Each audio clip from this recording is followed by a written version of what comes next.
Welcome to the Robin's Nest. Got a lot to get into today. There's been a lot of NASCAR news that's come down the pipeline over the past 24 hours or so. So we'll get into that. Some stuff going on with our storefront I'm excited about. We'll tell you guys. So let's get into it.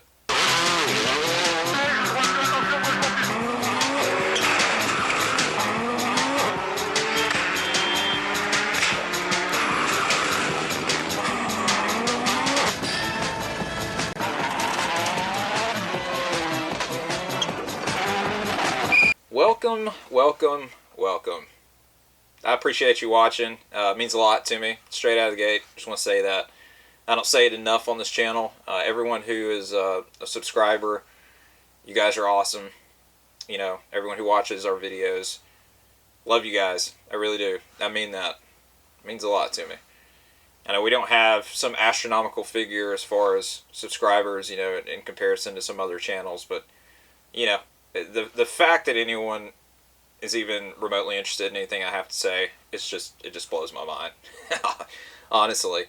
You know, I'd walk around my house for years telling my wife all kinds of little nuggets and stuff that I've picked up over the years and get on her nerves after about 5 minutes because I'm just relentless every day. You know, and she would tell me, she's like, well, you need to make a YouTube channel and start talking about this stuff because, you know, maybe someone would be interested. And I'm like, nah, I just don't see it. But hey, the ones that are, it's awesome. It's surreal for me. It really is.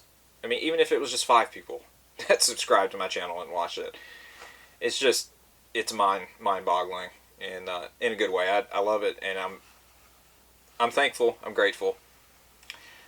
So let's get into some NASCAR news.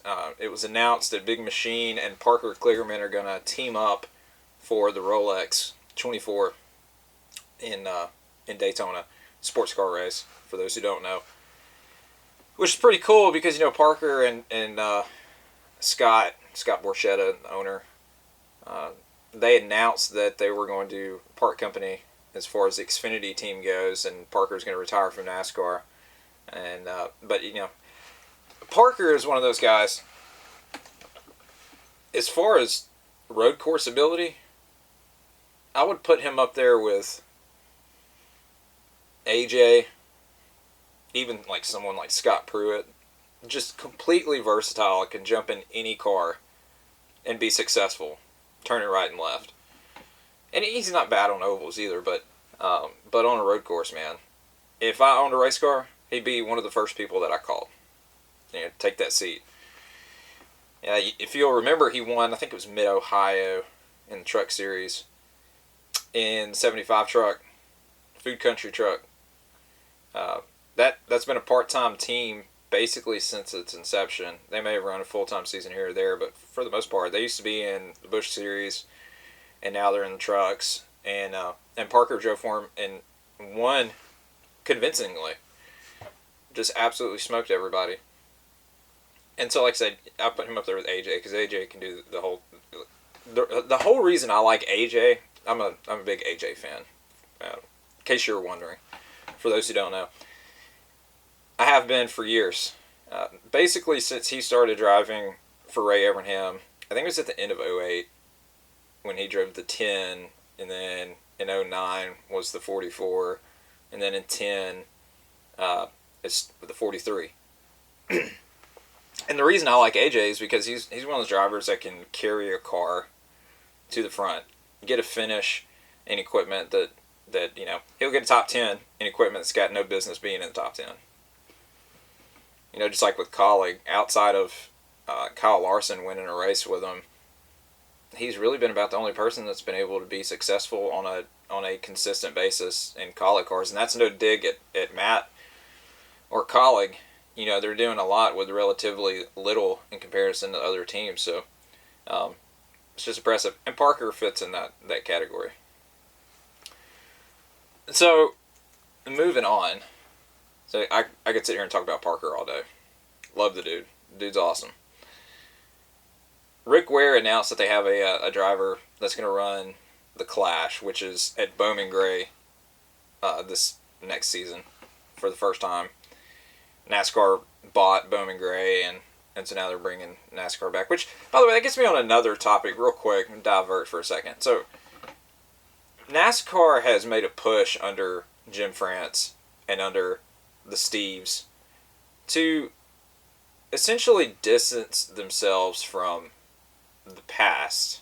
Yet, they keep making decisions to go to racetracks that are directly linked with the past. You know what I'm saying? It's when Steve Phelps took over, he did an interview and he said that NASCAR has lost its way and we need to get back to that. And then proceeded to double down on playoffs, on stages, on all the gimmicks over time. And let's not even talk about everything that happened in COVID that he spearheaded. You know, I know a lot of people give Bubba a hard time for everything that happened. It wasn't Bubba. It was Steve Phelps. Steve Phelps orchestrated that whole ordeal. And I just don't understand the logic of we want to move NASCAR in a different direction, but we want to stay linked to our past. It just doesn't make any sense to me. If we're going to go back to North Wilkesboro, we're going to go back to Bowman Gray. We're going to go back to Rockingham. Why don't... Here's a crazy idea. For the Clash, why don't we run the Clash the same way that races were run during the Winston Cup era? Just to see how it works. No stages, none of that nonsense. No double file restarts unless you got lap down cars. Race back to the yellow. You know, the racing back to the yellow thing, we're in 2024 going into 25.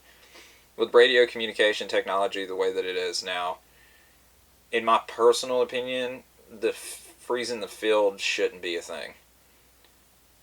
I know at least Larry McReynolds agrees with me because I saw an interview where he was saying the same thing, but maybe it's an Alabama thing. I don't know. But I feel like it shouldn't exist. But I'm getting off topic. So Rick Ware is running a guy. I can't remember his first name. His last name's Brown. In the Clash, Bowman Gray. But I don't really have a problem with that guy running the race. I mean, he's in a Rick Ware car. What do you really expect him to do? You know, it's not like he's going to be running for the win. If he is, that will blow my mind. But you know, in virtually every other form of motorsport, well, maybe not. In FIA-sanctioned motorsports, you usually have a license program set up for people to come in where you have to have X amount of points on your license before you can run in the main game. Okay? Or, like in supercars, you have the Dunlop series, which is a step below the main game. And you never see anyone come in and just go straight into supercars full time without running in the Dunlop series. It just doesn't happen. Or at least Porsche Carrera, which is also another support category. Or one of these support categories. Okay. To my knowledge, this fella hasn't run in trucks, Xfinity. If he has, it's been on very limited basis. So you're throwing a guy out there that's got no experience in a Cup car. No experience racing with these guys that are in the Cup Series. No experience with the format, how the races are run. None of it. I mean, he's just going to run out there in the deep end. Just throw him out there in the deep end. See what happens. You know, like I said, it's not a personal attack on this guy. I don't know the dude. I don't know anything about him. It's baffling to me that people can come in and if they've got X amount of years in late models or dirt cars or something to that effect, well, if you can get the funding together, you can run a Cup team. You can run in a Cup car. What? That's crazy. That's absolutely crazy. I don't understand. There needs to be a license system in NASCAR. That will never happen under the France leadership. You know, but if it was sanctioned by something like the FIA, it probably would, but that'll never happen either. I don't know, just my personal opinion. I would just like to see that. That way you have the cream of the crop. You know what I mean? You don't have moving chicanes out there. People that have no business being in that series, running out there with the big dogs. My personal opinion. So in trucks, Jack Wood is going to be back with McAnally Racing this year, and I've already said previously in one of my other videos, I've had some complaints about Bill's Truck Series team and their philosophy on who's going to be in the driver's seats of their trucks. I'm just not sold on some of the decisions that they've made. They have every right to make whatever decision they want. My criticism is my criticism. Take it with a grain of salt. But Jack Wood's going to be back. And the thing about Jack Wood, I really like Jack Wood. He seems like a cool kid, nice guy. But he obviously has deep pockets to keep putting himself in positions like this with good race teams. McAnally Racing is a good truck team. Is it one of the top shelf teams? I don't know. They've made a lot of investments to get those teams running up front on a consistent basis, and they're getting there. But Jack, what has Jack done? On merits, what has Jack done in the driver's seat? I could be wrong. I don't believe he's won an ARCA race. I could be wrong. Let me know in the comment section if I'm wrong on that. Tell me. I'm genuinely curious. I didn't look that up, so I don't know. I don't believe he has. And everything I've seen from him in the truck series thus far has been not good. Let's put it that way. I think Atlanta, I believe it was last year at Atlanta, he ran pretty good, and he ended up getting spun out. I think that was 23 when that happened. Or it may have been this year. I can't remember. I think it was last year, though. Anyways, whatever year it was, he was running up front, had a good run going, and got spun out, and ended up finishing in the back. But, Atlanta nowadays is a smaller version of Talladega or Daytona. So, once again, you can take a run at one of those tracks basically with a grain of salt. If you can keep it in between the walls and head in the right direction, you can have a good run. Which, granted, that's easier said than done. I'll give you that. But, at the same time, he's run several other races and he's not had the speed. Certainly not the speed that I would say constitutes giving him another shot. He's been toiling around for a couple of years now, and if there was something there to see, I believe we would have seen it by now. You have some of these other kids that come in and they'll run part-time and they'll set the world on fire in just a handful of starts. Raja, case in point, wasn't scheduled to run full season with Spire, and then came out there and started putting up the results, and so they put together the rest of the season, made it happen, kept him in the fold, kept him in the seat. So I don't know, I hope I'm wrong, and I don't mean to criticize. Well, I do. Okay, I do mean to criticize. I don't want to sound like a Debbie Downer. It's just I call it like I see it, and it doesn't look promising. Just put it that way. So, anyways, on the WRC front, Citroen just announced its full-time lineup for next season. So Nikolai Greisen, he's been running WRC2 with Citroen. He's gone, and Johan Russell. That's, like I said, I'm terrible with names, with European names. Anyways, Johan, he's been running with Citroen for the past couple of years. He was actually a championship contender this past season. Won a rally or two. He and his brother are going to be the full-time drivers for both the Citroen teams. So, both Citroen cars in WRC2. That's awesome. If his brother's anything like Johan is, it'll be fun to watch. I don't know if Oliver's going to be back in WRC2. I mean, all of that's kind of up in there. Oliver Solberg, he, by all rights, should have won the championship this past season. He kind of got screwed out of it with a puncture in, I think, Chile. One of those late in the season rallies. I can't remember which one it was, but he had a puncture and it ended up costing him the title. But Oliver, by all rights, should have won the championship. He was lights out faster than everybody else, and just bad luck ended up costing him. And Sam Pyrie, he's moving on to the main game next season. So by default, if Oliver ends up moving up, the thing with Oliver is he has Monster in his pocket, Monster Energy. Okay, so the seats that are open in WRC would be Ford, which is heavily M Sport Ford, which is heavily backed by Red Bull. So you can't really have Monster and Red Bull on the same car, or even have Monster exclusively on his car while your other cars are sponsored by Red Bull. That won't fly.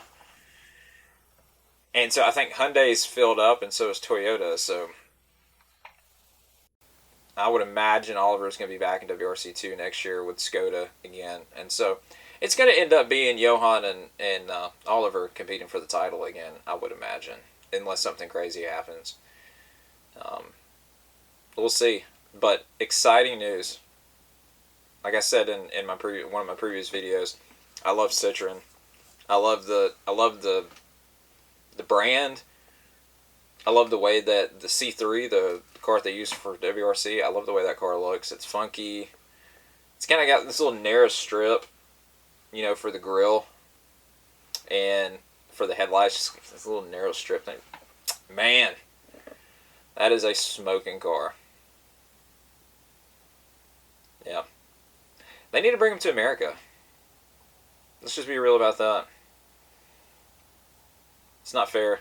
Not fair that the Europeans get all the cool stuff and we don't.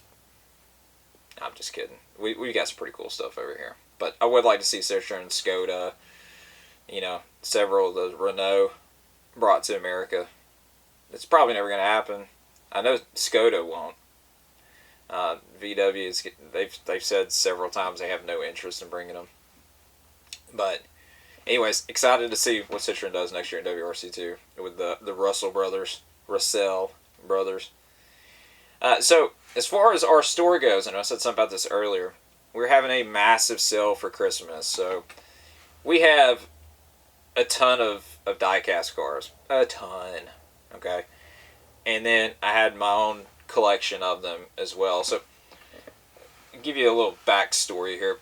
My father, when I was growing up, always wanted a huge die-cast collection, because one of his heroes was H.B. Halicki. And for those who don't know, H.B. made the original Gone in 60 Seconds movie back in the 70s. H.B. was the director, the lead actor, lead stuntman. I mean, this movie was made on a shoestring. And as far as everything outside of the car chase scenes, you can tell it was shot with a shoestring. If it wasn't for that 40-minute car chase with Eleanor at the end, Eleanor's the Mustang, that movie wouldn't even be a footnote in history. But thank God for it that the car chase does exist, because it's fantastic, absolutely fantastic. And then if you know all the little not inaccuracies, the accidents and things that happened when they were shooting the movie, it's pretty cool too, because I mean, they were by the seat of their pants, man. It was not done professional, let's put it that way. And so anyways, HB had a massive toy collection. He had like this building that was just full of stuff, man. Old cars, literally everything. And so my dad was a huge fan, and my dad always wanted a big die-cast collection. And he ended up passing away a couple of years ago, but he never got the opportunity to do that, to have one. Because of money, because of life. He got sick and all this other kind of stuff. So anyways, I've been able to accumulate a lot, and I've been trying to basically do what he never was able to do, kind of in his honor, and what have you. And we have a trailer that we use for our office, for our business, and then we have our house, and we've run out of room for all the diecast. We have nowhere else to put anything. Nowhere. And so anyways, my point being is that I've broken down, and I'm starting to let go of some of my personal things that were in my personal collection that were never intended to be part of the store. But you know, it's Christmas time, someone else can enjoy it, you know, and it's fun, rather than them just sitting around in a box and not being used, and just for, you know, whatever, just sitting around. And why not let somebody else enjoy it? So we have a lot of new cars posted on our Mercari and eBay pages, and I took a lot of pictures of stuff earlier today. I'm going to get more posted tonight, so I will put the links to both of those in the description, so check those out. If you're interested, shoot me an offer. And you know, like I said before, nothing's set in stone. So if you find something you're interested in, even if it's not the diecast, whatever it is, shoot me an offer. We'll work something out. You know, I'm not stingy about it. So yeah, just check it out. The link will be in the description. And make sure to like, subscribe, leave a comment, share this video. And until next time, we will be uploading another video, compilation video, probably tomorrow. I'm in the process of finishing that up. We did another one earlier today with WRC from 2001, so check that out. And same thing, like, subscribe, leave a comment on those videos too, share those videos, you know, the works. And I really appreciate it. Until next time, that'll do it. I appreciate it, and we'll see you next time. Peace. 100 fölfele, jobb 2 tempó, 20-ra bal 2 tempó, 25-ra bal 2 tempó, 25-re bal 2 szűk, bal 2 szűk, és bal 2, és bal 2, majd 50-re jobb 2, itt a bal 2, és 50-re jobb 2, jobb 2, majd szűk 50-re jobb 3 az aszfaltra, szűk 50-re jobb 3 az aszfaltra.